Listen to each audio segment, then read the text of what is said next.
Hi, congratulations on your new RV. We're really excited for you. Please make sure before you're signing that you bring the following items with you. If you're a cash buyer, please make sure that you bring a cashier's check, no personal checks at time of signing, or you may bring actual cash. If you're a finance customer, please make sure that you bring proof of insurance listing your specific lien holder. If you need that information, please call us ahead of time.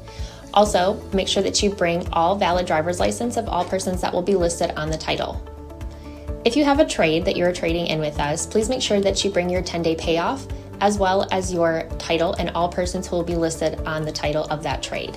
Arrive 30 minutes early before your appointment time so we can properly inspect your unit, and also make sure that you have the fridge on and running prior to arrival. If you have any questions, please feel free to give us a call at 810-686-0710. Thanks so much. Have a great day. Hello, it's Mike with TradeWinds RV Center, here to congratulate you on the purchase of your XLR Micro Boost 25 LRLE travel trailer toy hauler. I'm going to walk you around it, show you how to use a few things, get the best out of your camping experience. Let's start by talking about arriving at the campsite. A couple things to take into consideration when parking. On your campsite, you have plenty of room for that awning to come in and out. On your off campsite, no need to worry about a slide, but I do want you to think about where your power and water connections are going to be. Yours is going to be just above the tire on the off camp side or your driver's side of your tow vehicle. Power in front above your front tire, water connection above your back tire. So park accordingly so you can utilize the facilities at the campsite. Once you arrive and unhook your hitch, first thing we're going to do is level your unit. And it does come with a power tongue jack. Night docking light, should you arrive at night, simply raise or lower the unit until it's level. Now, should you lose power, underneath this rubber stopper right here, that hand crank will get this up and down without power. Speaking of power, check the battery post now and then, make sure those haven't wiggled loose going down the road. Once we got our unit level, next thing we're going to do is stabilize it. All four corners of the unit have these 3/4 inch stabilizing jacks. Put your hand crank on here and run these down. Now I'm going to recommend stabilizing jack pads. They're going to protect the feet of your stabilizing jacks from dirt, debris, and hot blacktop in the summer. Grab a 4-pack of those with your 10% off coupon. Put them down underneath these and run these down just until they're taut. You can use a drill gun or an impact driver. Just slow down when you get to the bottom, because remember, all we want to do is bring these down until they're taut. Once you have any type of resistance, go ahead and stop. Our unit's already level, we just want to stabilize it. So get all four of those down, 2 in the front, 2 in the back. Got our unit level, stable. We can go ahead and hook up our power and water.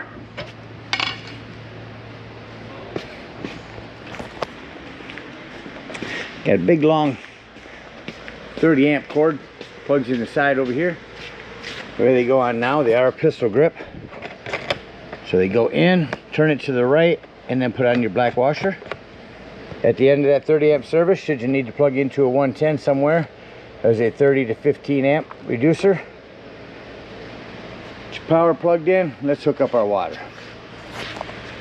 At campsites, we're going to hook up to city water connection.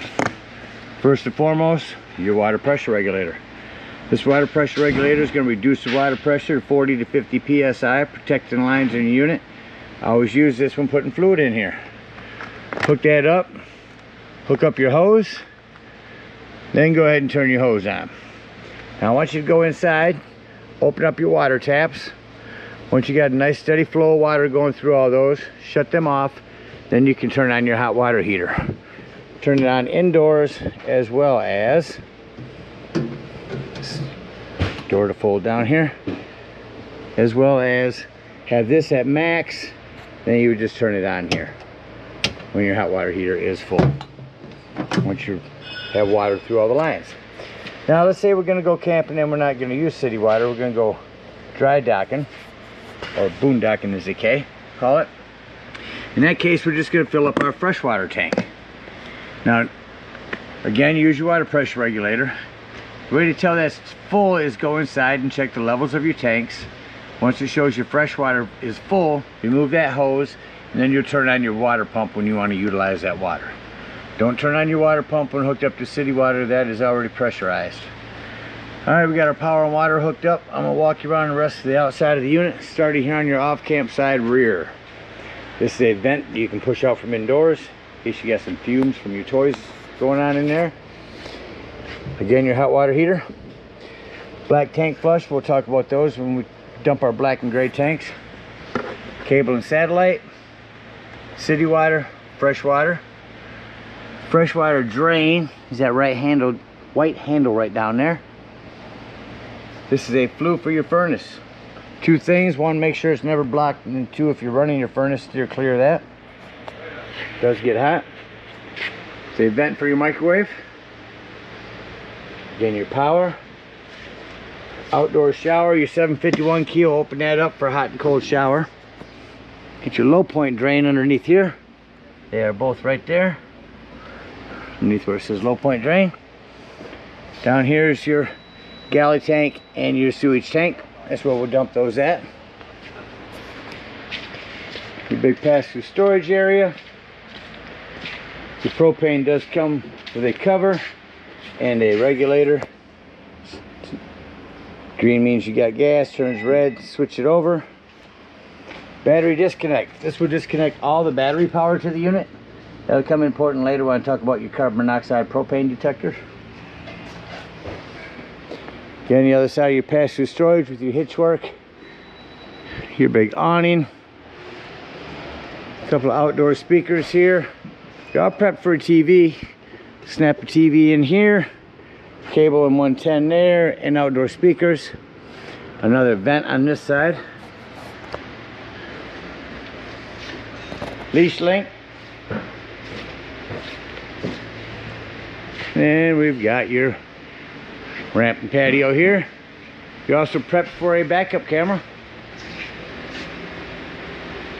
Well, it covers everything out here. Let's go ahead and bring this ramp down.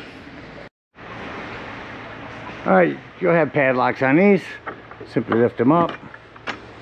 Do the same on both sides here. One person could do it because this spring here really assists you quite a bit. I just walk it down. Now if we're going to use this for a ramp, you're going to remove these cotter pins and swing both your doors out on your deck here. On Velcro here, always remember when putting this away, your Boost lettering will be to the outside, so you'll remember which one of these to fold in first. Swing that all the way out. See, it comes up a little short. See a little silver button down here. We're going to come push in on that button. The second hand, pull the front of this. I'll do that for you.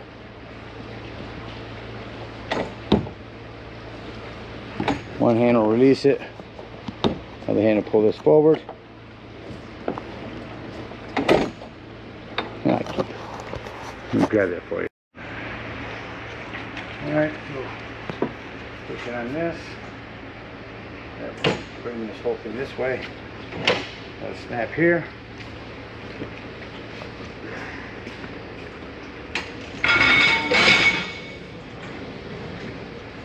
Same thing. You look up here, we have another silver. Push in order for that to come this way. This piece will swing out. Same thing locking down here. And lastly, this.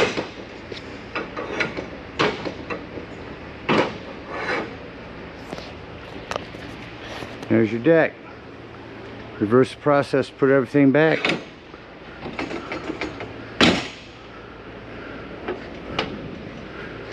Remember, button to push to release that. Slide that one forward. Same thing over here. Slide this one away. You can step down on those if you're up on the deck. And again, Boost side last. So swing this one in, and then this one. We'll Velcro these back up and lift your deck up. And lastly, closing it up. So a little secret to keeping this cable from sticking in your door, just go ahead and grab it, toss it over top of your decking here. Close them up, padlock them, and you are good to go. Alright, coming up inside the unit, first thing I like to point out is your fire extinguisher. Make sure that you and everyone in this camp with you knows the fire extinguisher is located at the entry doorway in case of an emergency. To our right as we come in, it's going to be a control panel. Up above the top of that is where you're prepped for a TV. You get a TV, take this mount, put it on it. When you plug in your cable here at the campsites, make sure that green light is on before you run your digital channel scan. That will help you pick up more channels. Down here is your sound system. It's on. Let me just crank it up here for you. Our partnership makes indoors. Or let me get my zones. More information on moving kits and classes at Zone 1 off. Now zone 2 on. So you hear your sound outside. And their contribution has placed their name up on or both. AM, FM, USB, 3 different AM, FMs, USB, Bluetooth, auxiliary, nice sound system. Over here, here's where you check the level of your brand new battery. There's the freshwater button. I said you can hold down and tell when your potable water is full. Black and gray tanks. To right here is where you turn on your water pump if you're using potable water. Your awning light. Your living room lights and ramp light. Front back. Your awning. On your awning, you only want to run this awning out until your flap falls down to 90 degrees and you can see that brown bar.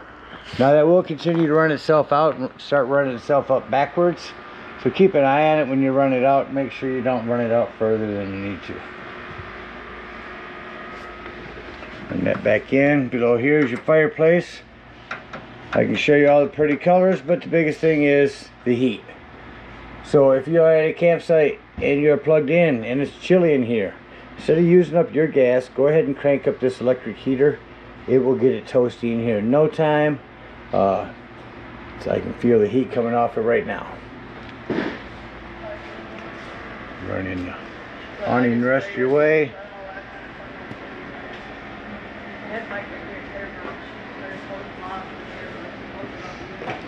Shut off our awning light. Shut off our fireplace. Come in the unit. Smoke alarm up here. Down here is your 12 volt carbon monoxide propane detector. The reason I mention that's 12 volt, always running off your battery. So if you are going to be out boondocking somewhere, dry camping, and you're going to be gone for the day, use that battery disconnect to keep this running your battery down while you're gone. Access panel to your breaker box and fuses. Furrion fridge here. Controls are right there. Thermostat over here. Let's go to the mode.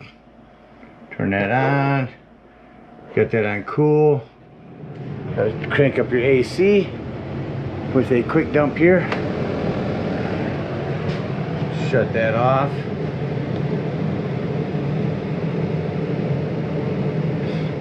Hold it in. That's regular fan.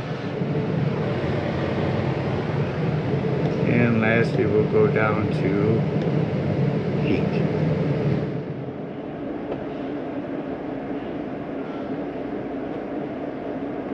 Heat will crank up your furnace here. And you notice when I shut the furnace off, it's going to take a few minutes for that to cycle through before it turns off. Self-explanatory microwave. Got a fan and light above your cooktop. Glass top here makes an excellent backsplash. Turn on your panel light. Turn this to light, changes from blue to red. Hit your spark, there's your flame. Same thing on all three. Same thing on your oven. Turn this to your light. Spark it here. That will light your oven. No pilot light needed. And then set it to the desired temperature. Rock that panel light down and it becomes an oven light. Individual lighting here above your sink. There's where your keys are stored. drying rack, a little plumbing to maintain. It's mostly PEX. Just keep an eye on it.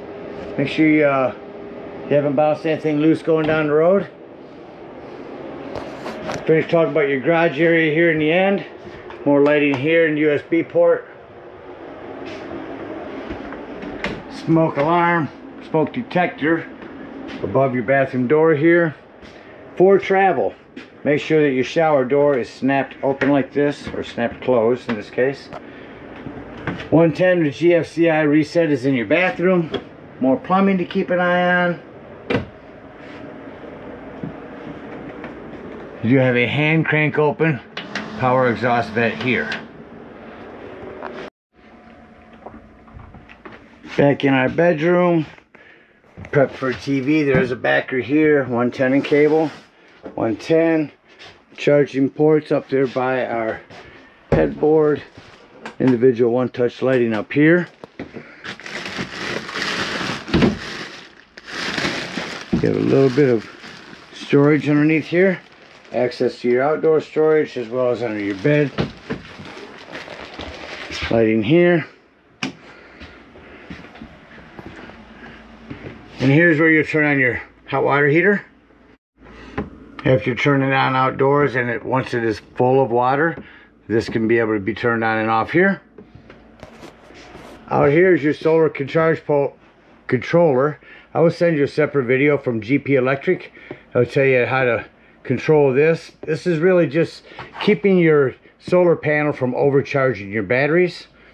All you have to be concerned with is make sure that you're on your correct AGM battery.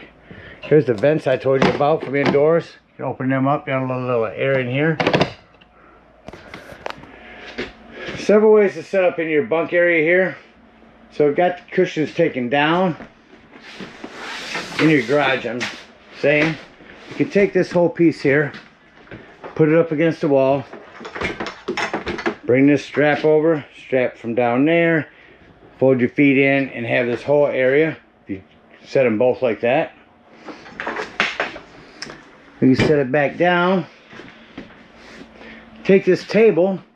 You see how you have this lip here. You also have the same lip over on this side. Your table will set there. Put your flat cushion and then your second flat cushion on top of your table here. And that'll give you a whole nother sleeping quarters. And lastly, you can set this up against the wall.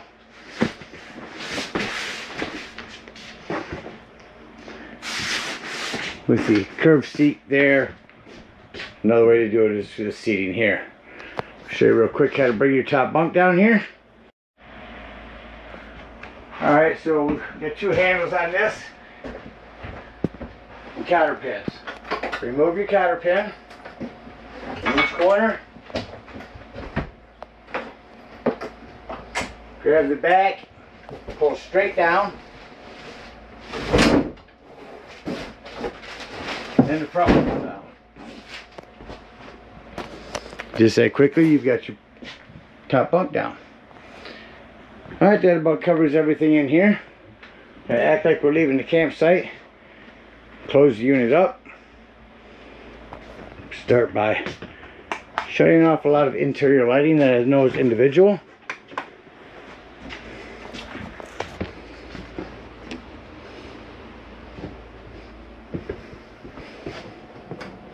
Once I've shut off all the lighting through the unit, I know is one touch. Make sure your vent is closed. Come back and turn back on our living room lights. Put my cushions back up here. I'm going to store this all the way here. But I'm going to say doors and drawers. Make sure all your doors and drawers are secure and you're ready for travel. Shut off our interior lights. Exit the unit. Now for these steps, biggest thing I want you to remember is to have this exterior door all the way open. Otherwise this can catch on it. So lift that up, set it inside, pull this, gotta lock that in. Before you leave the dump station, lock and deadbolt this door and lift and turn this handle. Now I say before you leave the dump station, because at the dump station you may want to go inside there and look at your levels as you're dumping. All right, at this point we're going to unhook our power, our water, and our cable. Bring up all of our stabilizing jacks.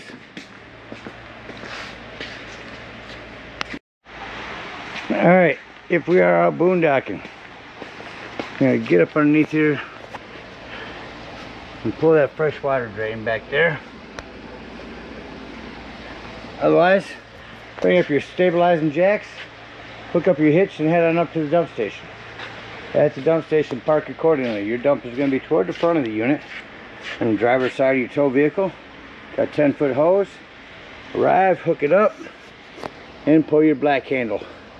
Sewer outlet handle is going to be the one on your left. Once it sounds like it's empty, go ahead and check inside and make sure it is. Leave that black handle open. Grab the hose at the dump station and hook up to this black tank flush. Turn that on for a good 5 minutes. Again, emphasizing with your black tank open. Wash the interior. It's going to wash all that nastiness out of your black tank. Once that's done, shut that off. Make sure all that washout you just put in there has drained. Then close your black handle and pull your gray handle. While that gray is pulling, get up underneath here and dump our low point drains. When those low point drains are done, if you're done for the season, come up here to your hot water heater. You'll lift up on the pressure release valve there. It's going to dump the rest of the water out of there. When that gray is done, take your sewage hose. Again, those are cleaner water sinks and showers. Store it in a nice sanitary place and head on home. Again, we thank you for your purchase. Hope you enjoy this XLR for many years to come. Happy camping.